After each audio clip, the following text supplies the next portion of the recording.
안녕하세요. 달팽이 주식 신화보루입니다. 요즘은 정말 저도 지쳐가는 중이에요. 저도 지칩니다. 잠시나마 기대했던 이 산타랠리는 결국 찾아오지도 않았고요. 어제는 특히나 새해 첫 시장이었기 때문에 좋은 소식을 전해드리고 싶었어요. 물론 올해 경제 상황이 앞으로 녹록치는 않아 보이지만 새해 첫날부터 까마귀처럼 안 좋은 소식을 구독자분들에게 전해드리는 게 영 마음이 내키진 않았거든요. 하지만 저의 희망사항에 불과했나 봅니다. 시장은 새해 첫날부터 또 여전히 불안한 장세를 연출해 주더라고요.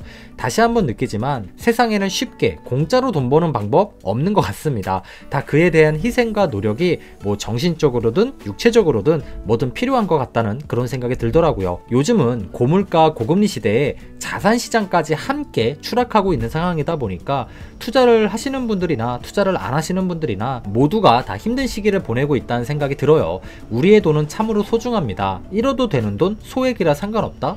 우리 달팽이들 사전엔 절대 있어서도 안 될 말이죠. 올해도 소중한 우리의 돈을 지키기 위해서라도, 하지만 향후 기회비용은 꼭 거머쥘 수 있도록 우리 모두 객관적으로 미리미리 공부해보는 시간을 가져봤으면 좋겠어요. 올해도 잘 부탁드리겠습니다.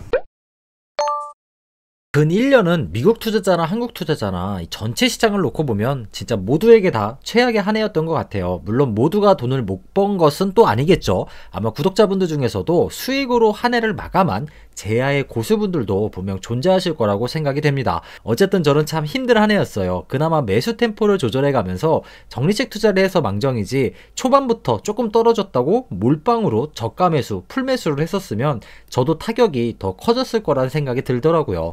확실한 건 작년 한 해가 얼마나 힘들었는지는 거래대금만 보더라도 우리가 대번에 알 수 있습니다. 보시다시피 완전히 가뭄인 상태예요. 상승과 하락을 반복해 가면서 계속 거래대금은 C가 말라가고 있는 상태죠. 작년에 시장이 최고점일 때 하루 코스피 거래대금이 혹시 얼마였는지 알고 계신가요? 하루 코스피 거래대금이 원래는 무려 한 44조 원이었어요.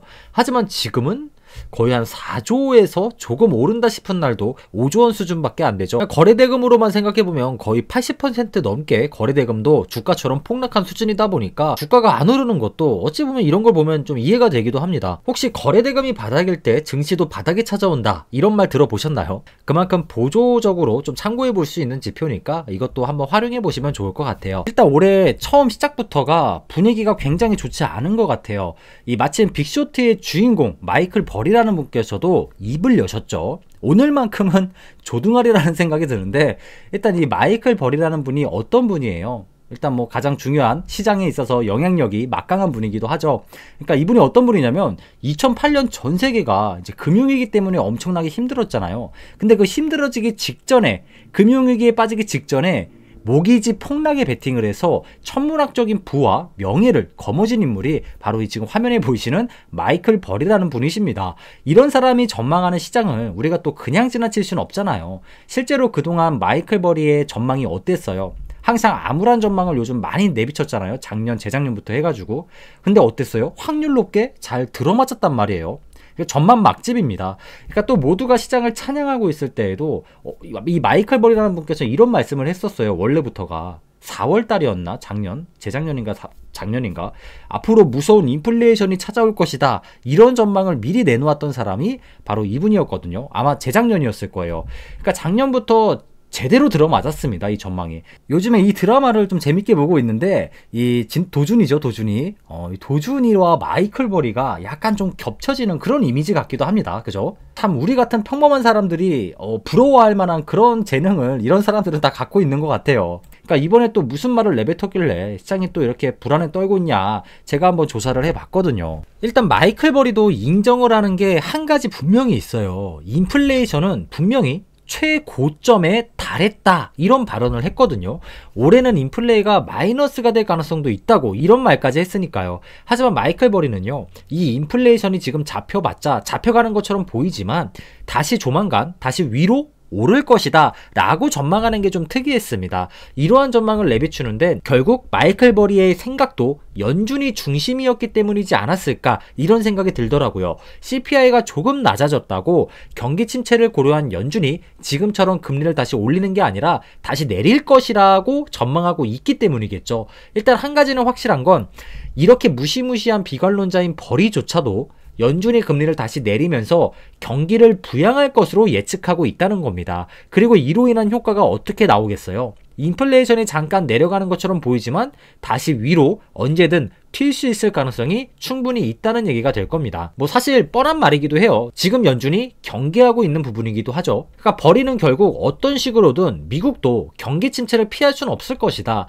경기 침체에 빠질 것이다. 이런 전망을 내리고 있었습니다. 무시무시한 전망이죠, 정말. 개인적으로는 정말 이번 버리의 전망이 이번만큼은 정말 틀렸으면 참 좋겠다고 저는 생각을 하고 있어요. 단순히 미국만 힘들어지는 게 아니잖아요. 이거는 우리나라의 금리도 계속해서 높은 수준을 유지할 수밖에 없을 거고요. 그게 곧 우리나라 서민들의 고통으로 다가올 수밖에 없잖아요. 그러니까 어떤 식으로든 마이클 버리는 미국도 경기 침체에 빠질 수밖에 없다라는 전망을 결국 내비쳐 주었습니다. 여기서 우린 두 가지 정도로 생각해 볼 수 있지 않을까요? 마이클 버리, 야 이 녀석아, 너가 쇼치고 있으니까 당연히 비관적인 전망만 내뱉는 거 아니냐, 이렇게 생각할 수도 있을 것이고요. 그리고 버리 말대로 뭐 CPI가 내려가면서 연준이 다시 경기를 부양하려고 할 때쯤엔 당연히 이 두 사이에 공백 기간이 있을 텐데 그 시점엔 시장도 잠깐이나마 안도감에 랠리를 할 수도 있는 그런 시점도 분명히 있겠네 라는 생각도 할 수가 있을 것 같아요. 그 이후에 정말 버리의 말대로 CPI가 다시 치솟게 된다면, 야, 이건 정말 상상만 해도 끔찍하죠. 경기 침체의 늪이 더 깊어지는 셈이나 마찬가지니까요. 그러니까 1990년대 후반쯤의 시장처럼 장기적인 횡보나 장기적인 하락도 이 버리 말대로라면 이어질 가능성도 우리는 완전히 배제할 수는 없을 것 같아요. 부디 버리의 전망이 틀리길 기도해야 될 것 같습니다. 그리고 이제 올해 새해가 되고 나서 증권사들의 예상 전망, 이 시장을 보는 지수가 되게 궁금해지더라고요. 올해 거를 보니까. 근데 이전과 다르게 코스피가 다시 3천을 간다 이렇게 주장하는 증권사들을 이제 눈을 씻고 찾아봐도 안 보이죠. 저만 안 보이는 거 아니죠. 예상 밴드도 보고 제가 여기서 나온 다 보고서들도 찾아봤는데 대다수 증권사들이 이제는 이제 올해는 상저하고의 흐름을 많이들 전망하고 계시더라고요. 그러니까 한마디로 올해는 박스권으로 보는 전문가들이 많다라는 거예요. 하지만 아시죠? 참 신기한 게 이 시장이 참 전문가들 말을 싹싹 잘 피해갑니다. 그래서 이것도 우리가 모두 참고 정도로 하면 좋을 것 같고요. 특히 이 중에 제가 꼭 보고서를 찾아보는 게 있는데 이 대신증권의 이경민 연구원님의 보고서를 제가 좀 좋아하거든요. 재밌어요, 읽으면은.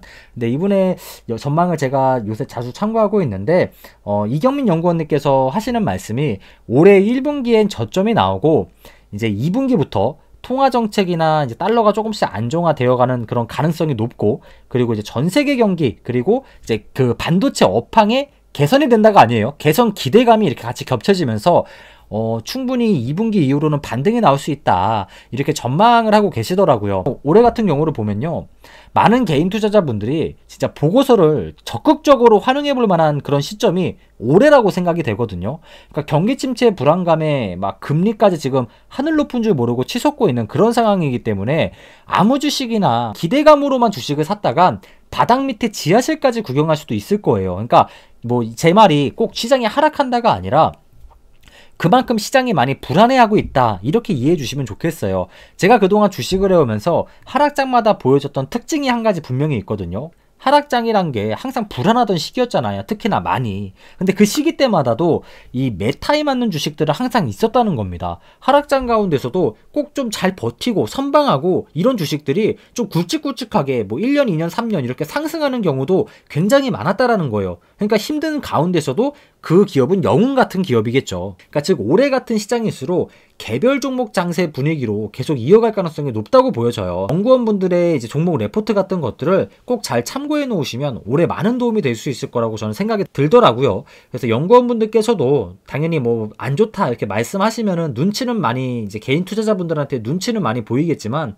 부정적인 기업은 정말 좀 솔직하게 부정적일 것 같다라고 말씀해 주시고, 좋을 것 같은 기업은 또 좋을 것 같다라고 편하게 말씀해 주시면, 소신을 갖고 말씀해 주시면 객관적이고 좀 좋은 투자 환경이 마련되어 가지 않을까, 좀 이런 생각도 들기도 합니다. 계속 배당에 초점을 맞춰서 장기 투자를 해나가고 있다 보니 보니까 다행히 배당은 많이 늘어나긴 하더라고요. 확실히 상승장 때보다 수익률은 낮아졌어요. 많이 낮아졌습니다. 대신에 주가가 워낙에 싸지다 보니까 배당은 빠르게 늘긴 늘더라고요.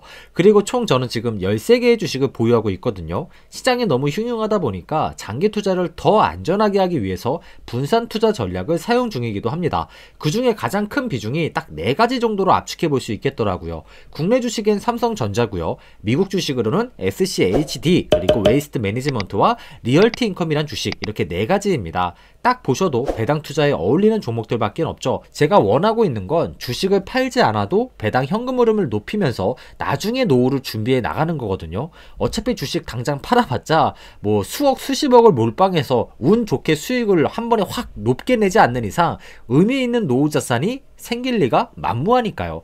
이 4가지 주식 외에 다른 주식들은 모두 국내 주식입니다. 작년 한 해는 SCHD가 정말 효자였던 것 같아요. 배당률도 우수한 데다 SPY나 QQQ보다 훨씬 선방을 해주기도 했고요. 0.75% 금리가 올라갔던 게 거의 30년 전에 있었던 일이에요. 그 누구도 시장이 언제 오른다, 언제까지 내린다, 이 확답하기가 어렵다는 거죠. 그런 시장이 지금 시장입니다. 이것이 모두 뭐 어떻게 보면 그동안 장기간에 돈을 막 풀어 제끼기만 한 뭐 누군가의 책임일 수도 있을 것이고, 뭐 전쟁으로 인한 높은 인플레이션, 거기다가 뭐 노동시장과 시장에게 계속 겁을 줘야 되는 연줄이지만 또 고금리를 계속 유지했다가는 경제도 골로 갈 수 있는, 정말 이도저도 안 되면서 복합적으로 참 설명하기 까다로운 그런 상황이 지금 경제 상황 같기도 합니다. 그러니까 마침 어제 또 마이클 버리라는 분께서도 또 이렇게 비관적인 메시지를 보내왔는데, 시장한테 어떻게든 우리가 미리 알고 생각을 해놓고 그런 상황이 정말 찾아오게 된다면 우리가 대응을 할 수 있는 걸 미리 생각해 놨기 때문에 조금 더 유연하게 대응해 갈 수 있지 않을까 생각이 들어서, 새해 첫날이라서 정말 좋은 얘기를 많이 드리고 싶었는데, 차라리 그 너무 좋은 얘기만 계속 드리는 것보다 이렇게 객관적으로 생각해 볼 수 있는 그런 부분들까지 같이 말씀을 드리는 게 더 좋을 것 같아 가지고 오늘 영상을 좀 준비해 보게 되었습니다. 뭐 어찌된 게 올해 되고 나서부터 좋은 소식보다는 안 좋은 소식들만 계속 쏟아지네요. 어쨌든 우리 투자를 하건 안 하건 잘 버텨내서 어떻게든 또 이렇게 우리 노후 준비를 더 현명하게 해나갈 수 있도록 열심히 노력했으면 좋겠습니다. 다들 행복한 하루 되시기 바랍니다.